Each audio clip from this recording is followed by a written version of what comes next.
अस्सलाम वालेकुम जी। लखां दरूद नबीए पाक ते उन्हां दी आल दे उत्ते आंदे ने बंदे कि अखे जे पईयां आदतां टुर जान ते पीर वारस शाह झूठा हो जांदा है।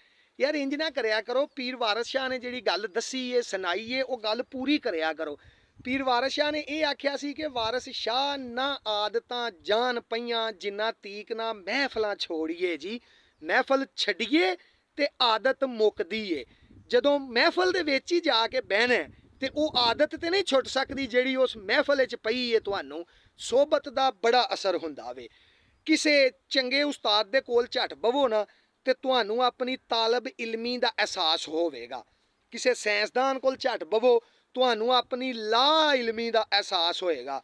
ਕਿਸੇ ਅੱਛੇ ਦੋਸਤ ਕੋਲ ਬਵੋ ਤੁਹਾਨੂੰ ਜ਼ਿੰਦਗੀ ਬੜੀ ਖੂਬਸੂਰਤ ਲੱਗੇਗੀ। ਕਿਸੇ ਸ਼ਰਾਬੀ ਦੇ ਨਾਲ ਬਵੋ ਤੁਹਾਨੂੰ ਜ਼ਿੰਦਗੀ ਬੜੀ ਆਸਾਨ ਲੱਗੇਗੀ। ਕਿਸੇ ਫਕੀਰ ਸਾਧੂ ਦੇ ਕੋਲ ਬਵੋ ਤੁਹਾਨੂੰ ਆਪਣਾ ਸਾਰਾ ਕੁਝ ਸਦਕਾ ਖੈਰਤ ਕਰਨ ਤੇ ਦਿਲ ਕਰੇਗਾ। ਕਿਸੇ ਕਿਸਾਨ ਮਜ਼ਦੂਰ ਦੇ ਕੋਲ ਬਵੋ ਤੁਹਾਨੂੰ ਆਪਣੀ ਮਿਹਨਤ ਬਿਲਕੁਲ ਹੌਲੀ ਲੱਗੇਗੀ। ਤੁਹਾਨੂੰ ਲੱਗੇਗਾ ਕਿ ਮਿਹਨਤ ਤੇ ਇਹ ਕਰਦੇ ਨੇ ਪੈ। ਕਿਸੇ ਤਾਜਰ ਦੇ ਕੋਲ ਬਹਿ ਜਾਓ ਤੁਹਾਨੂੰ ਆਪਣੀ ਸਾਰੀ ਜ਼ਿੰਦਗੀ ਦੀ ਕਮਾਈ ਫਜ਼ੂਲ ਲੱਗੇਗੀ ਕਿ ਥੋੜੀ ਏ। ਕਿਸੇ ਨੇਕ ਜਜ਼ਬਾ ਰੱਖਣ ਵਾਲੇ ਸਿਪਾਹੀ ਦੇ ਕੋਲ ਬਵੋ ਤੇ ਤੁਹਾਨੂੰ ਮਹਿਸੂਸ ਹੋਏਗਾ ਕਿ ਸਾਡੀ ਇਸ ਮੁਲਕ ਲਈ ਕੋਈ ਕੁਰਬਾਨੀ ਨਹੀਂ। ਤੁਸੀਂ ਕਿਸੇ ਲਾਈਫ ਇੰਸ਼ੋਰੈਂਸ ਦੇ ਏਜੰਟ ਦੇ ਕੋਲ ਜਾ ਕੇ ਬਵੋ ਨਾ ਤੇ ਤੁਹਾਨੂੰ ਲੱਗੇਗਾ ਕਿ ਯਾਰ ਮਾਰੀ ਜਾਣਾ ਚਾਹੀਦਾ।